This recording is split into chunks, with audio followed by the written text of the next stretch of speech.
Hello, students. In the last session, we started with chapter number 7, Basics of Oral Communication. ગયા સેશનમાં આપણે basics of oral communication નામનું chapter start કર્યું.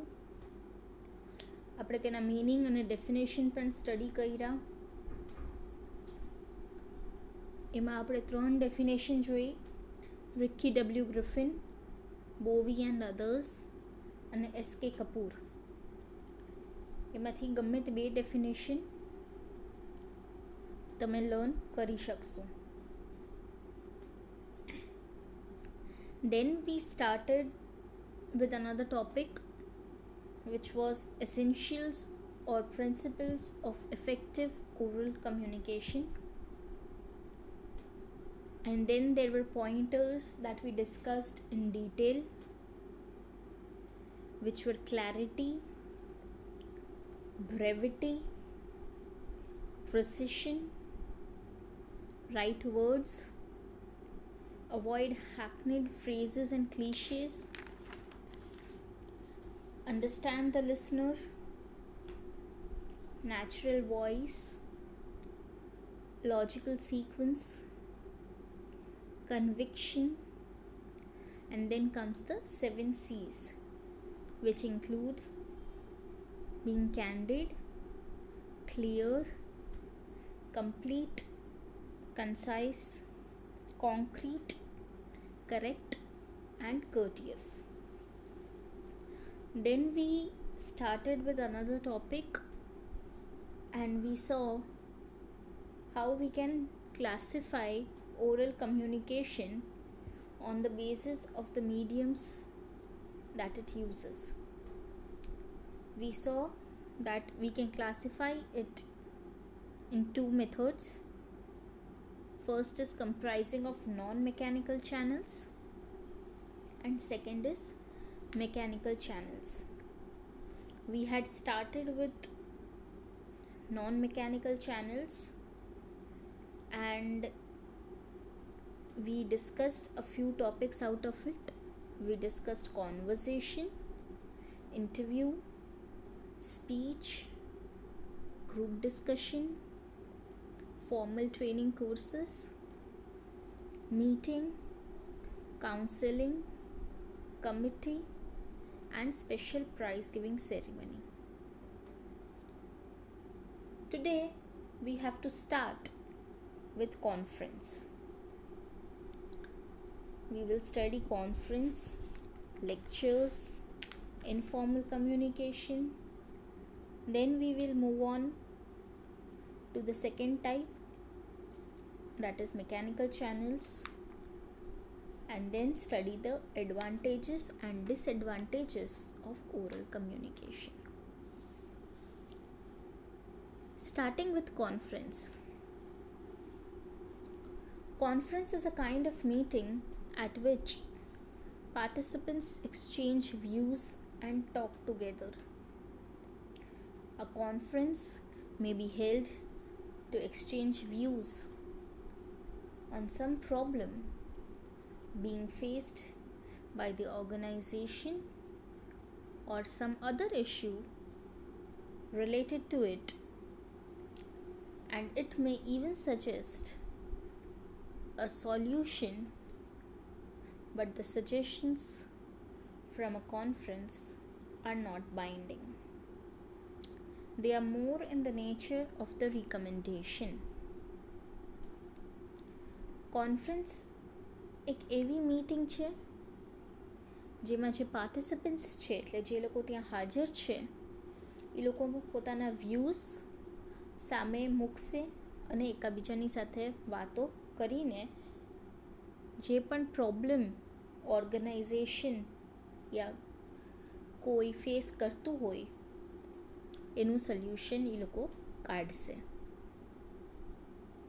પણ કોન્ફરન્સમાં જે બધા સજેશન્સ આવ્યા છે બધાને માન્ય રાખવું જરૂરી નથી. એ ખાલી સજેશન એ લોકો પોતાનો મત આપી શકે છે. ફાઇનલ ડિસિઝન તો મેનેજમેન્ટ જ લેશે. એટલે ખાલી આપણે શું પ્રોબ્લેમ છે કોઈ તેનું સોલ્યુશન આપણે શું કાઢી શકીએ છીએ એ વસ્તુ એના સોલ્યુશનના સજેશન્સ ખાલી બધા આપી શકશે. Then comes lectures. Lecture is used to create an understanding of a topic or to influence behavior, attitudes of the trainee through spoken words. The lecture is telling someone about something. The method is an effective way to introduce new information or concepts to a group of learners who gathered at one place. A lecture is given to enhance the knowledge of the listener or to give him the theoretical aspect of a topic. Lecture એટલે અત્યારે આપણે જે કરીએ છીએ શું છે? Lecture છે. શું કામે કરવામાં આવે છે કે કોઈ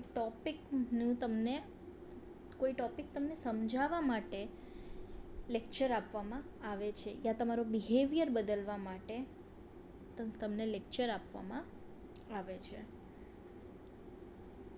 કોઈ માણસને આપણે કોઈ વસ્તુ વિશે વાત કરીએ તો આપણે તેને લેક્ચર કહી શકીએ. આ મેથડ કોઈ નવી ઇન્ફોર્મેશન કે કન્સેપ્ટ આપવા ટાઈમે વધારે યુઝફુલ થાય છે, જેનાથી લિસનરને એટલે તમે અત્યારે જે છો એને ટોપિકનો થિયોરિટિકલ આસ્પેક્ટ ખ્યાલ પડે છે. હવે જેમ મેં તમને ઘણી વખત કીધું છે કે અત્યારે હું તમને થિયોરી જ કરાવી શકું છું, પ્રેક્ટિકલ તો જ્યારે આપણે ક્લાસરૂમમાં ભેગા થશું ત્યારે જ તમે કરી શકશો. એટલે ફિલહાલ લેક્ચર થ્રુ હું તમને શું કરાવી શકું? થિયોરિટિકલ આસ્પેક્ટ તમને હું ટોપિકનો સમજાવી શકું છું. પ્રેક્ટિકલ તો પછી તમારે જ કરવું પડે. Next is informal communication. Informal communication is another technique to exchange information orally. It can be occurred in the playground, tea table, etc. In those situations, both the boss and subordinate can exchange their views informally. Informal communication જે છે એ એક બીજી technique છે જેનાથી આપણે information orally exchange કરી શકીએ છીએ.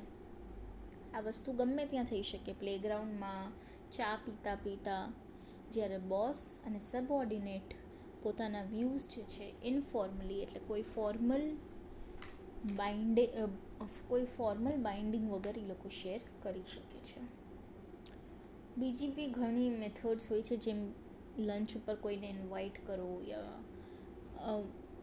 ઇન્સ્પેક્શન કરો ફેક્ટરીની યા ઓફિસની, તો એવી બધી મેથડ્સથી પણ તમે ઓરલી કમ્યુનિકેટ કરી શકો છો.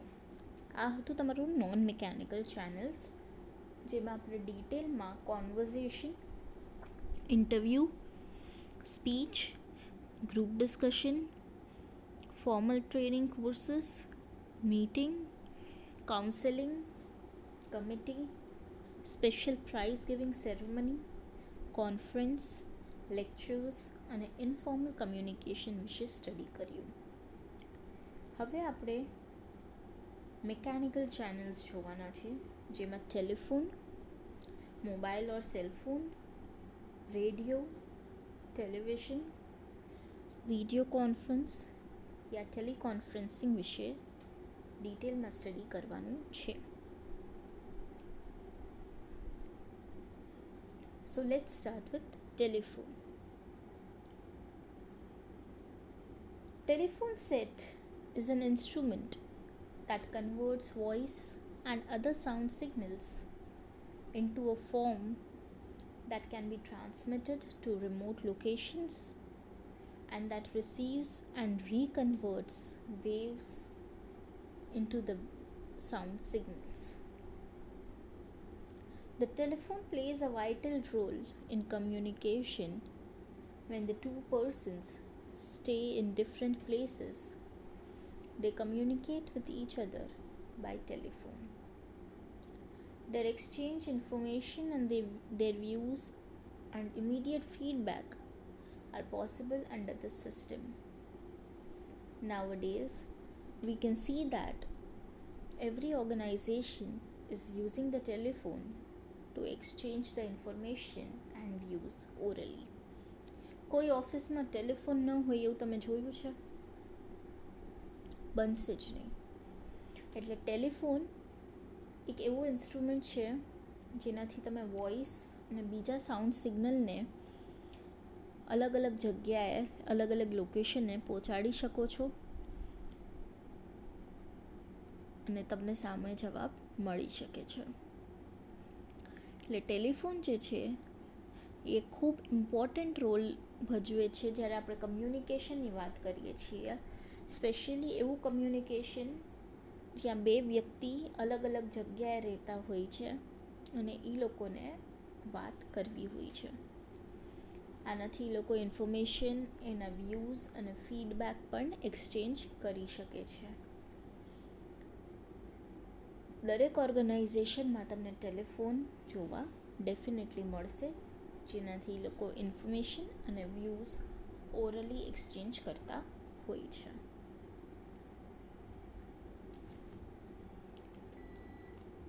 પછી આવે છે mobile or cell phone. A mobile phone, which is also known as cellular phone, cell phone, and a hand phone, is a portable telephone that connects to the telephone network over the radio wave transmission. It connects to a wireless communications network through radio wave or satellite transmissions. Mobile phone તમારા બધાય પાસે હશે, જેને cell phone, cellular phone કે hand phone પણ કહેવાય છે. આ એક પોર્ટેબલ ટેલિફોન છે. પોર્ટેબલ ટેલિફોન એટલે પોર્ટેબલનું મિનિંગ જેને આપણે એક જગ્યાએથી બીજી જગ્યાએ લઈ જઈ શકીએ.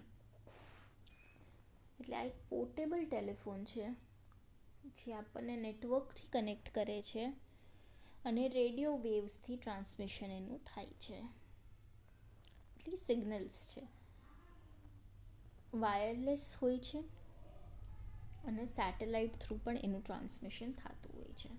એટલે તમે જોતા હશો કે મોબાઈલ હોય પણ તમારે એમાં સિમ ચડાવવું પડે છે, તો સિમ તમારે કોઈ નેટવર્કનું ખરીદવું પડે છે, પછી જ તમે ફોન કરી શકો છો. એટલે તમારે એને નેટવર્ક સાથે રજિસ્ટર કરવું પડે અને પછી તમે સેટેલાઇટ થ્રુ તેનું ટ્રાન્સમિશન થાય છે.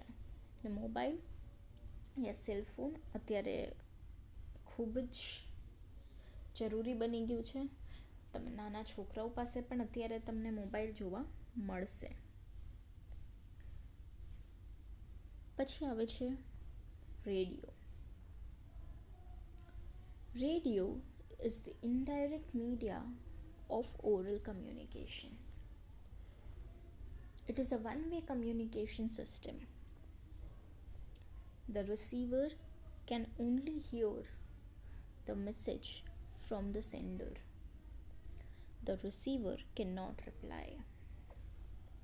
રેડિયો જે છે એ ઓરલ કમ્યુનિકેશનનું ઇનડાયરેક્ટ મીડિયા છે. આમાં વન વે કમ્યુનિકેશન જ પોસિબલ છે, જેમાં રિસીવર ખાલી સેન્ડરનો મેસેજ સાંભળી શકે છે પણ જવાબ નથી દઈ શકતો. તમે FM જ્યારે સાંભળો છો ત્યારે તમે આરજેની વાતને સાંભળી શકો છો, પણ આરજે તમને કંઈ ક્વેશ્ચન પૂછે તો તમે એનો જવાબ નથી દઈ શકતા. Television. Television is also the indirect media of oral communication. It is a one-way communication system. Here, receiver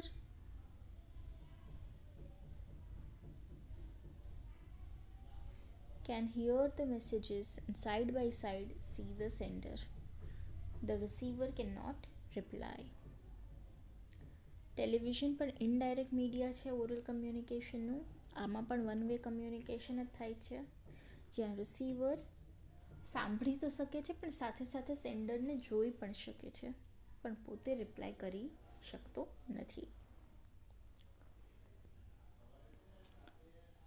પછી આવે છે video conference. Video conference is a kind of teleconferencing communication where people staying in different corner or locations participate in a face-to-face group meeting or group discussion through the help of electronic video camera technology. Video conference જે છે એ એક એવું conference છે જ્યાં લોકો જે અલગ અલગ કોર્નર યા લોકેશનમાં રહેતા હોય face to face group meeting yeah group discussion કરી શકે છે ઇલેક્ટ્રોનિક વિડીયો કેમેરાના મદદથી. એટલે જે તમે કોન્ફરન્સ કોલ્સ કરો છો, ગ્રુપ વિડીયો કોલ્સ કરો છો, એને આપણે વિડીયો કોન્ફરન્સિંગ કહી શકશું. વોટ્સએપમાંય કરી શકો છો, ફેસબુકમાંય કરી શકો છો, ઝૂમમાંય કરી શકો છો. અલગ અલગ રીતના વસ્તુ પોસિબલ છે. પછી આવે છે last ટેલિકોન્ફરન્સિંગ. Teleconferencing is a kind of communication where people staying in different corner or locations participate in group meetings or group discussion through electronic telephone technology. બેયમાં ફરક એટલો જ છે કે એમાં તમે વિડીયો યુઝ કરો છો અને આમાં તમે ખાલી ઓડિયો યુઝ કરો છો. એટલે જે તમારા નોર્મલ સાદા કોન્ફરન્સ કોલ હોય છે એને તમે ટેલિકોન્ફરન્સિંગ કહી શકશો. એટલે મિકેનિકલ ચેનલ્સની અંદર આપણે telephone, mobile or cellphone, radio, television, video conferencing અને ટેલિકોન્ફરન્સિંગ સ્ટડી કર્યું. હવે આપણે સ્ટડી કરવાનું છે એ છે એડવાન્ટેજીસ અને ડિસએડવાન્ટેજીસ ઓફ ઓરલ કમ્યુનિકેશન. તો અહીંયા તમે જોઈ શકો છો કે મેં એક આખું ટેબલ તમને બનાવી દીધું છે એડવાન્ટેજીસ અને ડિસએડવાન્ટેજીસનું. જેમાં એડવાન્ટેજીસ છે immediate feedback, time saving, economical, personal touch, flexibility, secrecy, immediate clarification અને group communication.